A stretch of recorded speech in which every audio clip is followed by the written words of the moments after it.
Hey everybody, welcome back to Simply Holy Holiday, a practical guide for making the holidays holy days. And we are in part 2 of Interactive Lament. And if you haven't watched part 1, you should go back and watch that first. But last time we talked about just, first of all, learning the art of lamenting, allowing ourselves to be able to express our pain.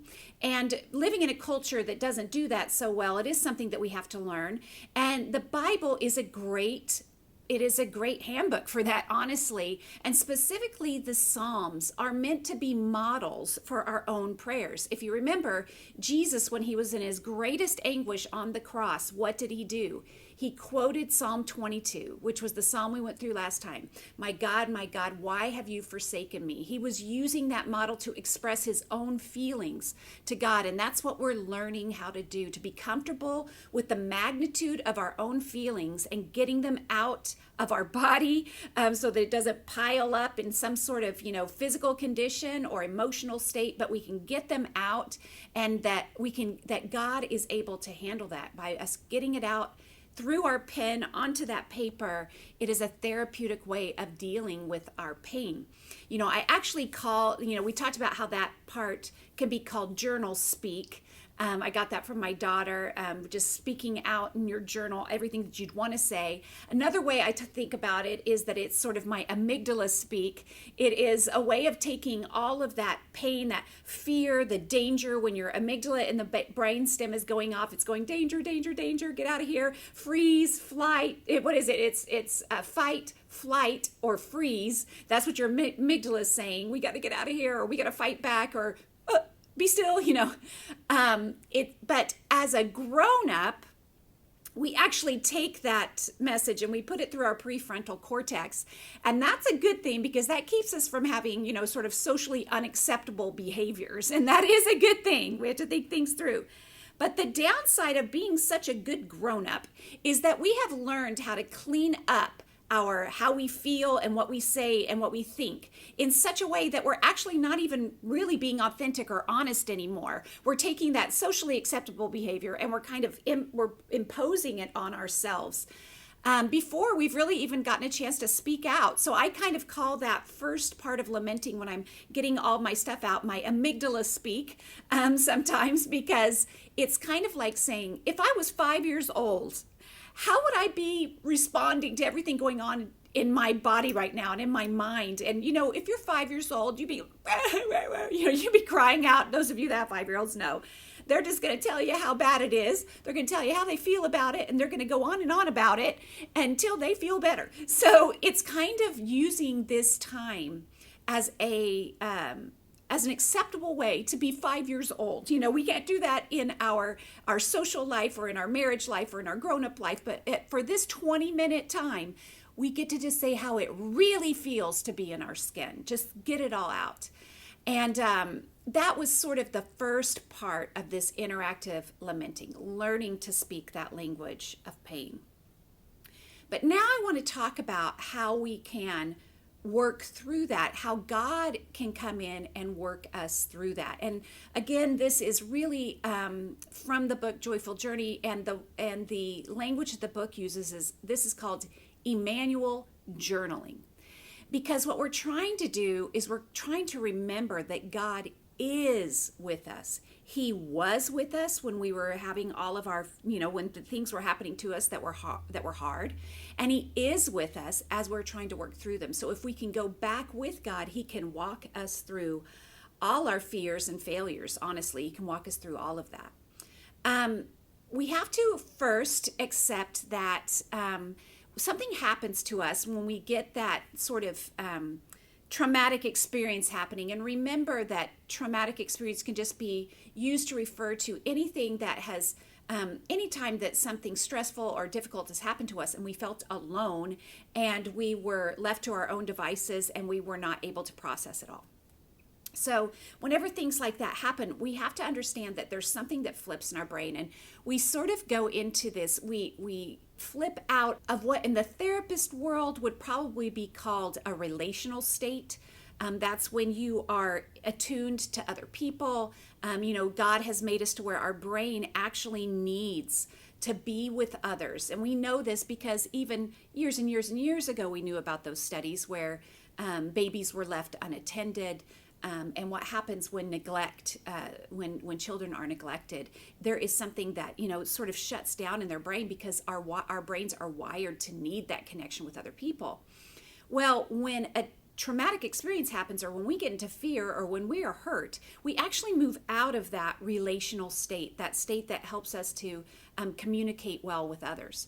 And we move into a fear state. I don't know if you're familiar with Brennan Manning, but he's one of my favorite authors, and he wrote this book called Ruthless Trust. And he says it this way. He says, when the shadow of Jesus' cross falls across our lives in the form of failure, rejection, abandonment, betrayal, unemployment, loneliness, depression, the loss of a loved one, when we are deaf to everything but the shriek of our own pain, when the world around us suddenly seems a hostile, menacing place, at those times we may cry out in anguish, how could a loving God permit this to happen?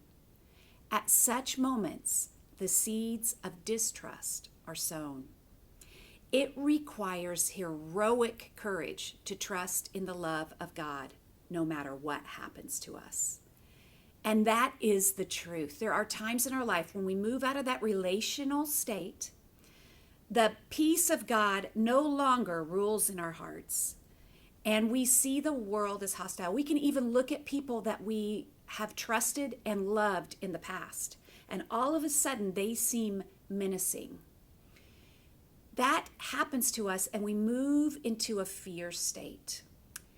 It is in those times that it is literally heroic to have the courage to let God work you through that. And I think we've all been in that place before. We know where something happens and we'll think, oh, we just snap, and all of a sudden we're saying things we normally wouldn't say, or we're feeling things we wouldn't normally feel. And you know what? Everybody deserves a bad reaction here and there, okay? Can we just say that? Can we just all give ourselves a break that there's going to be times where you don't respond to everything that happens in your life in a perfectly Christian way? And yes, we have to go back and repair that damage.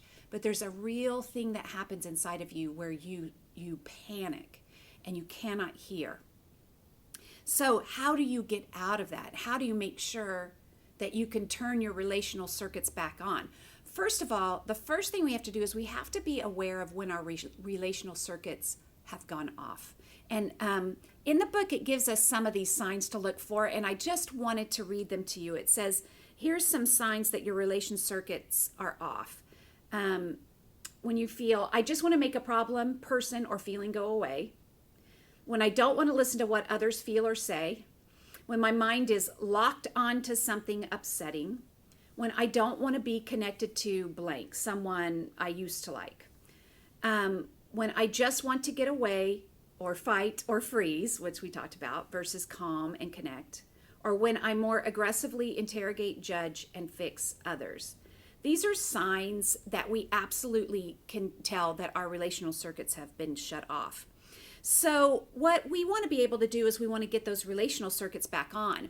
Because honestly, it's not just that we stop listening to others. Oftentimes we can stop listening to God. We're blaming God. We're just in a panic and we can't hear God, or we maybe don't even want to go to him. We don't want to talk to him. So there's a way to reconnect, to get from our amygdala back up to the prefrontal cortex where we're calm again, where we can rest. We're in that rest and digest. Remember, we talked about how we can get into this state that the freeze, fight or flight response, which comes from our sympathetic nervous system. But we want to get back to that rest and digest state. Well, one of the best ways that you can get to that is starting your time of listening to God by doing interactive gratitude, which is the last video that we did. What that does is it reminds you that the person that you're talking to, that God loves you, he hears you, he is a friend to you. Okay, that's one way.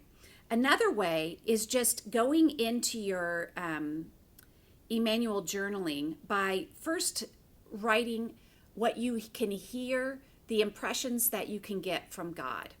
And, you can think about it like this.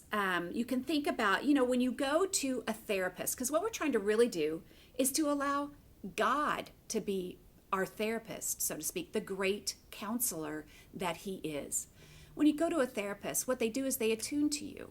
They listen to you. They hear you. They empathize with you. They will validate you. You don't feel crazy. So you have become attuned to that person. And so it calms you down. It helps you to be able to rest. And it calms you down enough to be able to talk to them. Well, how do we get that from God? Well, first of all, we can write down our observable actions and surroundings as if God is describing them to you. I'm going to read directly from the book here what they say. Some examples are, you could start with God's perspective. He's saying to you, I can see you sitting at the table. I can see you drinking a cup of coffee. I can see you watching TV. I can see you staring at the computer screen. I saw you pacing back and forth in the dark. I've seen you yelling at your kids. You can also write about your body's movements, sensations, expressions, or physiological responses that others might not notice with their bare eyes, because God can see inside, right? You can say, I can see that your jaws and fists are clenched. I'll tell you, the first time that I read this, I was reading this, my jaw and my fists were clenched. And I was like, whoa, I cannot believe that I just read that. You could write, I saw the heaviness in your chest, making it difficult to breathe. I can see your shoulders are scrunched up. I see you holding your breath. I can see your heart beating fast. I see you're about to explode. I can see your eyes are tightening up as tears are welling up. I saw your mind going blank and your body freezing up. I can see the knots in your stomach churning. This whole thing is helping you to remember, I am seen. God sees me. And if you will write your impressions of what he would be saying to you if you were in the room, it's the first step in attuning yourself to God and his thoughts so that you can begin to thought rhyme, as the book calls it, to let his thoughts become your thoughts.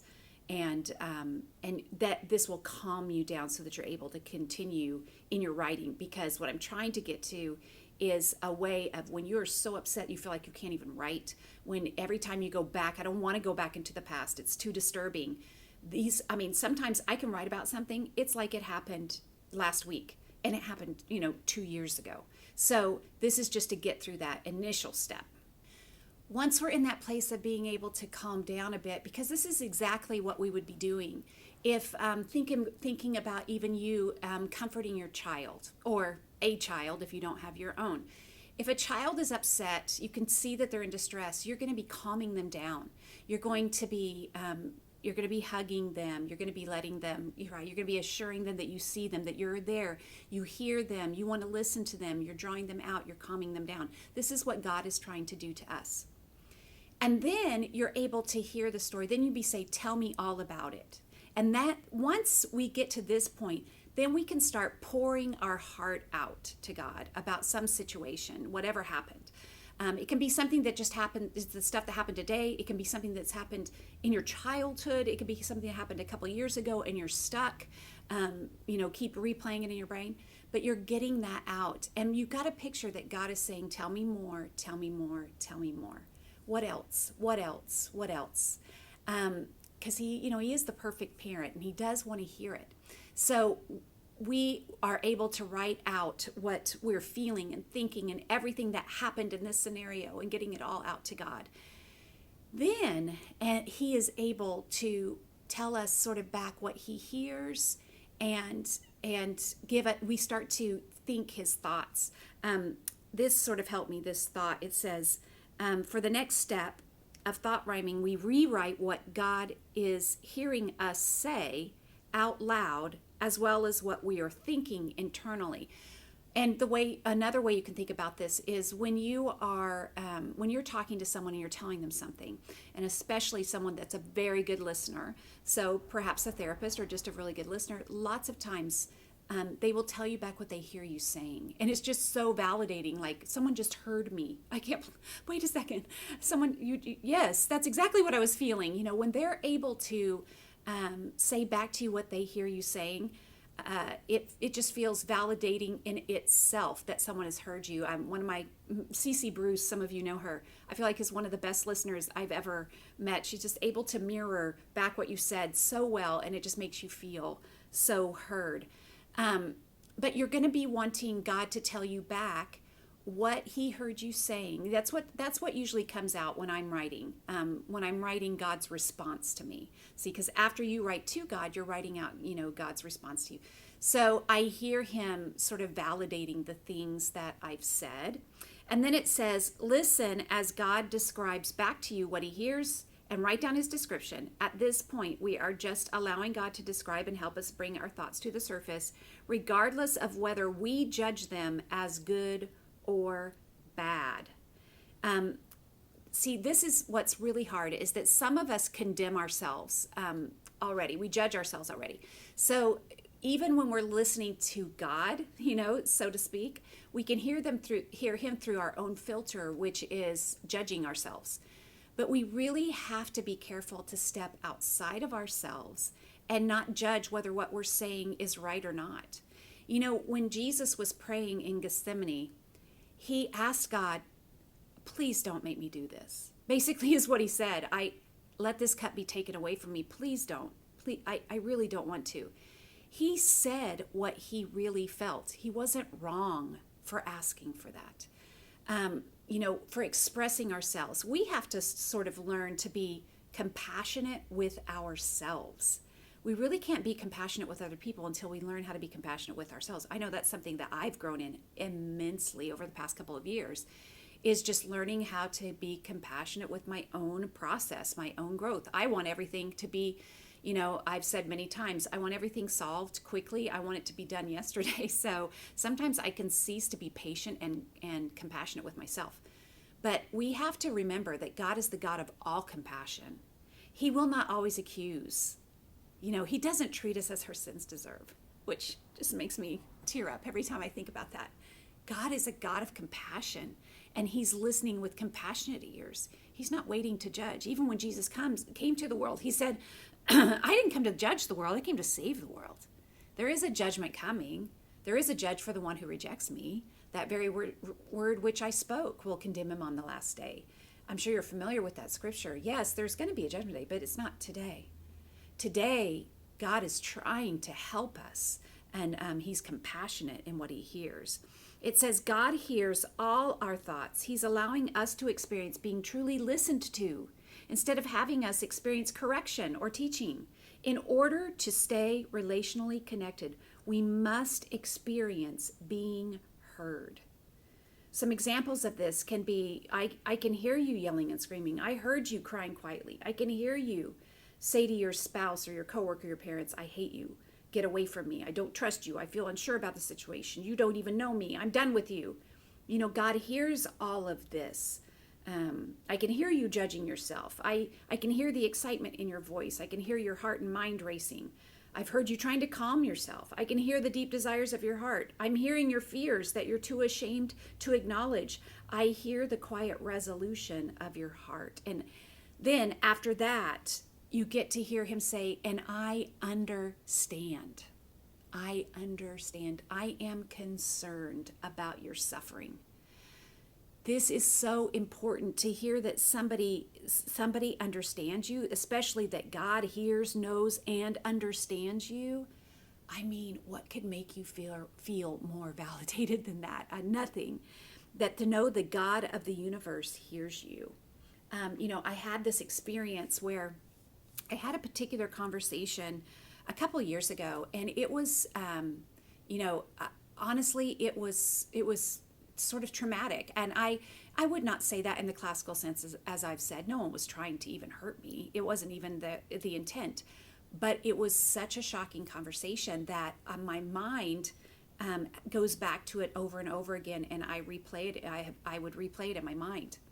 And I had been doing that even after, most of you know, I'm quite a journaler. I've been a journaler forever. I've been sober for, I don't know how long. How long have I been sober? Now I'm losing track of my own years. 22 years, is that what it is? So I have been journaling for a long time. I've also gone to therapists for various and different reasons over that time, for many different things. And I have, even over the past couple of years, been in different therapy situations trying to work through different things. And still nothing could really get that conversation out of my mind. I just couldn't get over it. And so when I discovered this Emmanuel Journaling, I was like, well, okay, I'll try it. But honestly, I didn't even think it was going to work, because in my mind, I dismissed it. Like, I already do that. I already journal, blah, blah, blah, blah.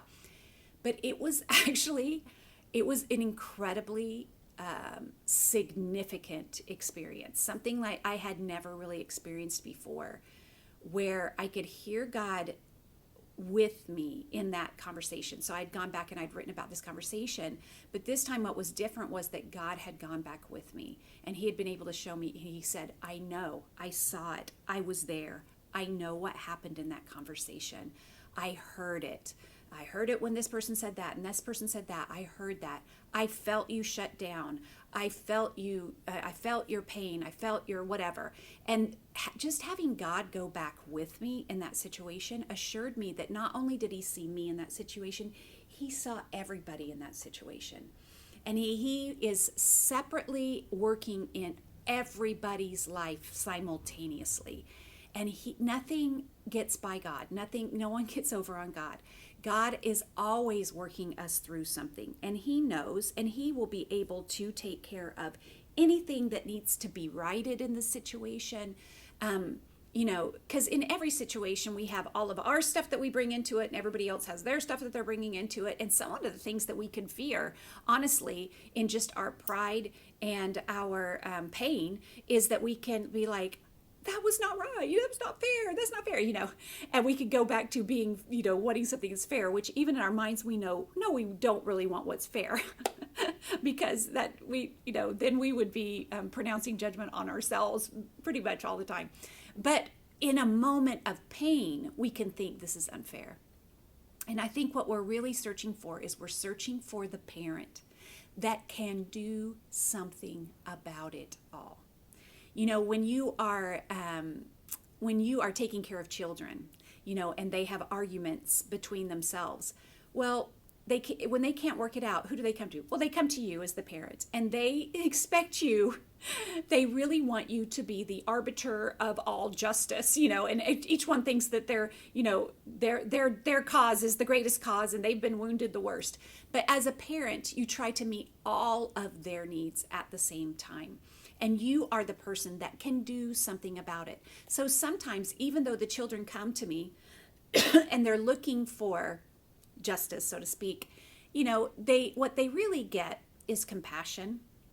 And so because they receive that compassion, it actually releases their grip on their need for justice, what they see as justice. Because they have been dealt with. Once you receive compassion, and once you are able to receive what you need, honestly, a lot of the times it can help you to release that you want everybody else to get what they're supposed to get, everybody else to be dealt with in any scenario, whatever that scenario is in your life, in that conversation or at that time. So that is an important thing to be able to get, is just the assurance that God saw it all and he's taking care of it.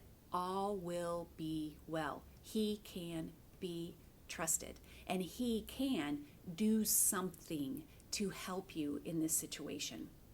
Honestly, since the time I had that very significant experience going back to that conversation with God, I was hooked, and I've been doing Emmanuel Journaling ever since. I don't do it all the time. I actually just do it as God calls me to do it. But I will say that the way that it normally happens for me is that something in my daily life today will be a trigger for me. I'm sure you're familiar with that word. It triggers something that's the past that maybe I haven't completely all the way dealt with, or it needs to be readdressed. Sometimes we need to go back and readdress some things.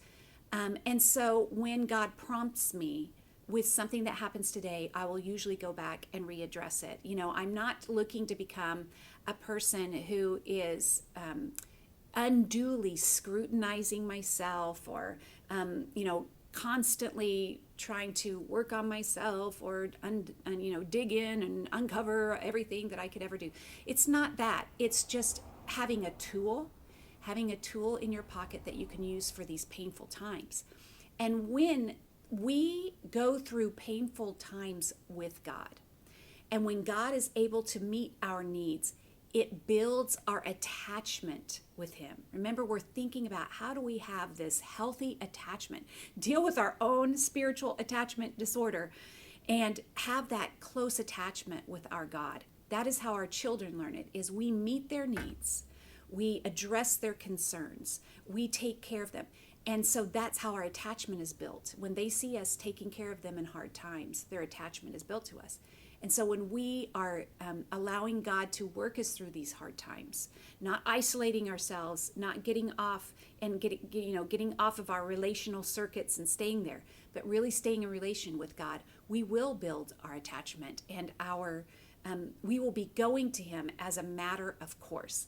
And this is what I'm hoping you will get out of these two lessons, really, is that through this practice, is just the ability to have a tangible way to feel God working through your daily life, to keep that relational connection open with him more and more and more. So we finally do get to that ideal scripture that we pray continually. I mean, wouldn't that just be awesome if I never forgot that God was with me? Wouldn't that be amazing if you just never forgot? You had an ongoing dialogue with God all day, even in the painful times, just as much as in the good times as you do in the bad times. So that's it. That's the goal of our interactive lamenting. I'm so grateful that you joined me today for these couple of two long videos. And I want to just end by reminding you that God has made perfect forever those who are being made holy. It's a process. You are being made holy. You can trust in him. Until next time.